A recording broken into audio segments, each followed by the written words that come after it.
From the headquarters of Telesur English in Quito, Ecuador, I am Estefania Bravo, and this is From the South.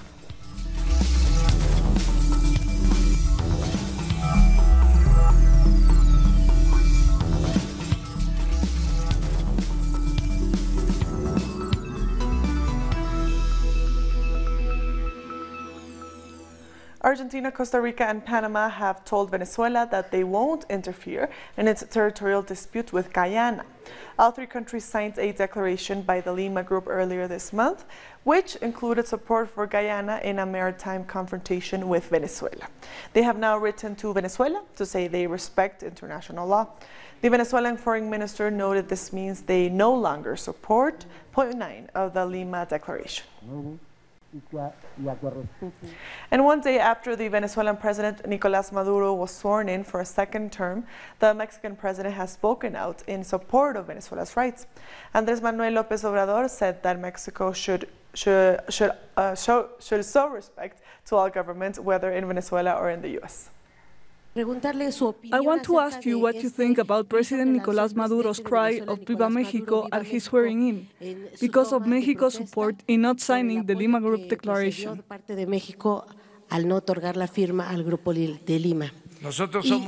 We respect all peoples and all governments in the world. Yesterday, President Donald Trump was also on the border expressing his point of view. Today he wrote a message on Twitter. We respect what foreign governments say. 2 days ago, we had a meeting with Mexico's ambassadors and consuls abroad, and I reminded them of what is in Article 89 of the Constitution, the principle of self-determination for the peoples of the world and of non-intervention. We seek friendship with all the governments and all the peoples in the world, and it is not only in the Constitution. I believe in this because I am a follower of Juárez, and I know the context in which Juárez spoke those famous words, that between individuals as well as nations, respect for others' rights means peace. The Venezuelan government has condemned the resolution passed by some members of the OAS to declare the presidency of Nicolás Maduro illegitimate. The foreign ministry said the decision sets a dangerous precedent and endangers peace and stability in Latin America and the Caribbean. It said it was a violation of international law and that only Venezuelans at the polls can choose their president and decide who is or who isn't legitimate. Meanwhile, Venezuela has been bolstering its international alliances. The Vice President Delcy Rodriguez met the Palestinian Foreign Minister Riyad al-Maliki, along with the Palestinian ambassador in Venezuela, Linda Sobe Ali. Both nations reaffirmed their ties of cooperation and solidarity. And Venezuela and Turkey also reviewed their cooperation agreements as Delcy Rodriguez met the Turkish Vice President Fuat Oktay. Oktay expressed his support for Venezuela's sovereignty. He said the bonds of brotherhood and cooperation between the two countries were important for the development of the peoples. Human rights organizations in Colombia continue to condemn the killing of social leaders. Members of the Commission of Peace in the Senate have said that the government is not doing enough to stop this violence. Our correspondent Paula Fernandez tells us more. The Comisión de Paz del Congreso, or Peace Commission in the Senate, has addressed the unmanned killings. This after President Iván Duque presented a new cabinet for peace, in which senior officials will be responsible for overseeing the cases of murders of social leaders. According to the Minister of Interior, so far, for 2019, 1,200 social leaders have received death threats. However, the Peace Commission has said that the measures taken by the government are not enough and do not meet the real needs of the social leaders in the country. Let's recall some of the leaders who were murdered. Miguel Antonio Gutiérrez, Wilmer Antonio Miranda in the Cauca department. This last one was a social leader and human rights defender. He also led various movements in defense of campesinos. Gilberto Valencia de Suárez was also killed in the department of Cauca. Social leaders that fight for peace seem to be the ones who are targeted, such as José Rafael Solano in the department of Antioquia. The community has strongly condemned the government militarization of their territories, which is only bringing more violence. Maritza Quiroz was one of the first murder victims of 2019. She was killed in the department of Magdalena. She had fought for the rights of the Afro community and for the women of the region. The Peace Commission has called on the UN and the OAS to take a closer look at the humanitarian crisis in Colombia. We thank Paola for that report. Thousands of Argentinians marched in Buenos Aires in condemnation of President Mauricio Macri's austerity agenda. The demonstration is the first of several planned as neoliberal policies continue to strangle the country's economy. Inflation has risen over the past year and the peso has lost 50% of its value. Macri reached a deeply unpopular agreement with the IMF for a $57 billion loan. The terms of the agreement mean the government has to pursue a deficit of zero for 2019. Our correspondent in Buenos Aires, Sabrina Roth, has more.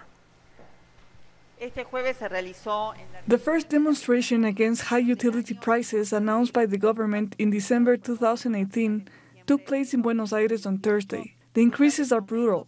55% for electricity, 48.5% for water, and 35% for gas. The protest was called by the two unions' confederations, the driver union and some other social movements. The marchers made their way from the Avenida de Mayo to the Congress. At the end, a document was read out, saying that today workers, retired, and people who have lost their jobs have to choose between eating and paying their bills. Meanwhile, senior government officials have their money in tax havens. They also questioned government policies that favor utility companies over the Argentine people. They say that one of the main victims are cooperatives and workers. They also said they are taking legal action against public officials. Let's remember that last year judges that have given place to these cautelar measures have been under persecution and some even dismissed. International experts are optimistic for Bolivia's economic growth in 2019. The IMF projects a rise bigger than the last 5 years. The IMF, along with the World Bank and the Economic Commission for Latin America, have all forecast a robust outturn that will propel Bolivia's economy. This would mean Bolivia having one of Latin America's highest gross domestic products. We used to be lagging behind in growth. Now we are first. Inflation is projected to be 2.7%. It is the lowest inflation rate in Latin America, putting Bolivia ahead of other countries grappling with ballooning inflation. International financial experts have forecast GDP growth of 4.3% for the South American country this year, whereas the projection in the national budget was slightly higher at 4.7%. The economy is diversified. We do not just export raw materials, but we are obviously industrializing as well. The lithium industry and gas extraction projects, among others, have considerably driven economic growth. The country's extraordinary resources are the main drivers of the economy. The nationalization of hydrocarbon companies and other strategic entities in 2006 has strengthened reserves. This has helped finance a robust industrialization project. In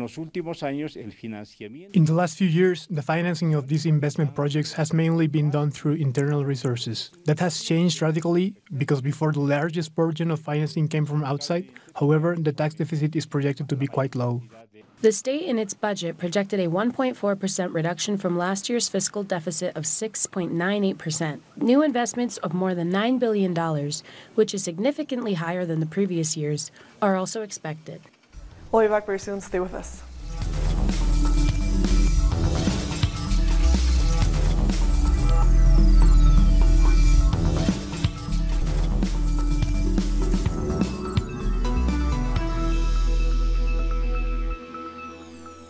Welcome back. In the second part of our series, the Pataxo, where resistance was born, we look at the importance of fishing and handicrafts for the indigenous people of the northeast of Brazil.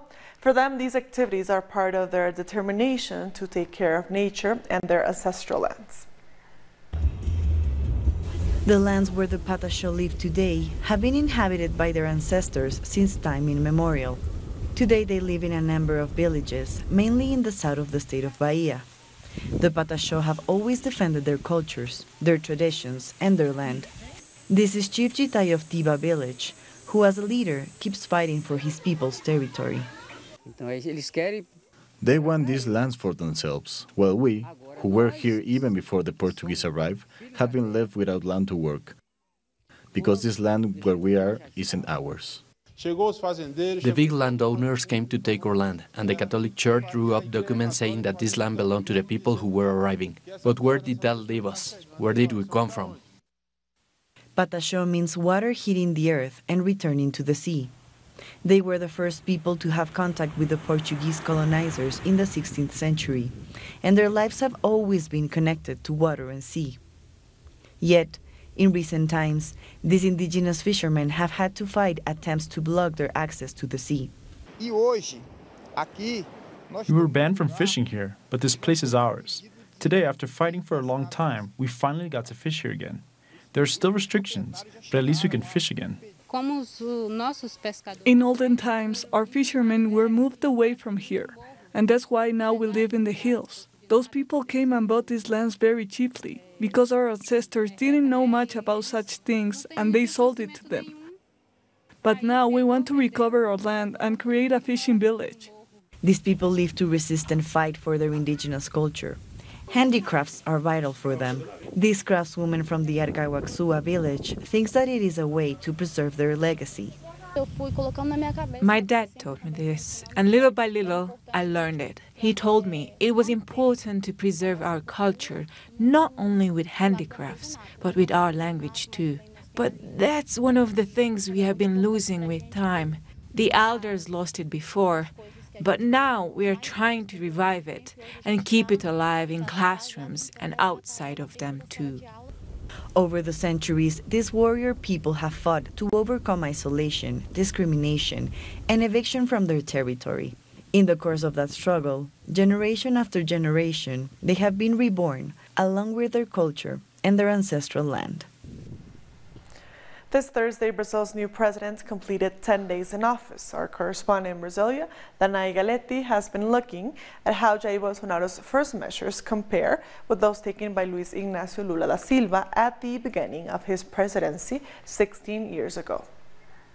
If we make a comparison between the first days of the governments of Ignacio Lula da Silva and Jair Bolsonaro, the differences are clear. On January 1st of 2003, in his first speech as president, Lula promised to eradicate hunger. Jair Bolsonaro, in his first speech on January 1st of 2019, promised to eradicate gender identity and the Marxist communist ideology. At Lula da Silva's swearing-in, there were 110 international delegations. At Bolsonaro's, there were only 46. Another difference was the access the press and the people had. In Lula's case, it was massive, and with Bolsonaro, there were complaints that the press didn't have access to interviews or water or even drink. Another difference is that Lula talked about hunger, and 30 days later, the most emblematic program called Zero Hunger was already being implemented by the Workers' Party. On January 9th, in a struggle against racism, Lula decreed that the history of Afro-descendants should be taught in schools in Brazil. In Bolsonaro's case, all the measures have been against the working class. On January 10th of 2003, Lula traveled with 30 of his 34 ministers to the poorest areas in Brazil, and the first steps were taken to begin other iconic programs of his government, like the Bolsa Familia. With Bolsonaro, the first measures of his government included 6 measures related to agrarian reform, the setting up of a U.S. military base, to pension reform and rent reform. Also, several guidelines and strategies for ministers were removed. And there is an agriculture ministry that is being directed by Teresa Cristina, who favors ranchers. These are just some of the measures that have caused most concern among the population, worried about such attacks on the working class in Brazil. Protesters in Sao Paulo have promised to bring the Brazilian city to a halt if the rise in public transport fares aren't reversed. Demonstrators took to the streets to show their disapproval. Bus fares have increased at a rate that is double that of inflation. Primary school students from the Mayan indigenous community in Guatemala will not be able to attend school for the start of the new academic term because classrooms are lacking teachers and essential materials. Close to 150 students from indigenous communities such as Ixcan and Quiche have been abandoned due to a lack of teachers. I was scheduled to start classes yesterday, but there are no teachers, and that is the reason classes have not begun. I hope the Ministry of Education takes into account the urgent needs of the community. They say the problem has occurred because there are 2 teachers who have never shown up for work since they were hired 9 years ago. However, they still remain employed as educators under Regulation 011. They are still operating under an agreement, which still has them on the payroll. That agreement has been documented, but the departmental director has not sent it. It seems they don't want to send an official to this area. The Education Ministry says the problem lies in the fact that this indigenous community was once a farm, which fell under the remote municipality of Chinique, Quiche. According to them, this property belongs to the Chinique people, but they're incorrect. Geographically, this place belongs to the Ixcan. Really, the only problem we have is that the area code belongs to the Chinique. Authorities from the Departments of Education say they are, in fact, aware of this problem and have vowed to rectify the concern soon. They will submit a remedial proposal during the 2019 cycle. We'll try to speak with the head of the relevant authority, but only after other requirements are met will they assign a teacher, when the coordinator has given the nod of approval and says he has a teacher available. And so these indigenous communities fear the lack of teachers is a problem that will persist for some time and will affect the start of the 2019 school term. The Aculeo Lagoon in central Chile has dried up due to a long-term drought. The lagoon was once a 12-square-kilometer body of water, a great destination for boaters and swimmers. Now it has completely dried up, leaving only a parched plain behind and dead bodies of livestock. The lagoon drying out is principally due to three reasons. One, which is obviously inevitable, is the drought, which is a problem that central Chile is having. Two, the diversion of natural and non-natural tributaries. And the third one, and a very important one, the overconsumption of the local aquifer. The aquifer is connected to the lagoon, and taking water from that well is the same as taking water from the lagoon. Landslides have blocked roads, leaving travelers stranded in the mountains of central Peru. The landslides and overflowing rivers blocked roads between villages after heavy rains. A woman was forced to give birth in the ambulance as landslides blocked the road to the hospital. Also, a truck was swept off the road after it tried to cross a flooded section of the roadway. And at least 7 people have been killed in a bus accident in Cuba. According to local media, the driver lost control of the bus while overtaking another vehicle. 33 people were injured, including 2 children. At around 4:30 in the afternoon, we were informed that there was a bus accident, which left 33 wounded. 2 of those patients are children. One is from Spain and the other is Cuban. They were transported immediately to the pediatric hospital. The island of Grenada achieved a historic milestone in 2018, welcoming more than 500,000 visitors. Spread across key markets, the combined cruise, yachting, and stayover arrivals for last year was just over 500,000. That figure represents a 13% increase over 2017. It's the latest surge for Grenada, which posted 8% economic growth in 2017 as well, among the highest continued growth rates in the Caribbean. And the government of Dominica is moving full speed ahead with the construction of a multi-million-dollar airport. Prime Minister Roosevelt Skerrit has assured citizens that the government has set aside funds to purchase the land, which is valued between $50 and $60 million. This latest commitment follows a number of promises made by this administration over the past decade regarding the construction of an international airport. We'll be back very soon. Stay with us.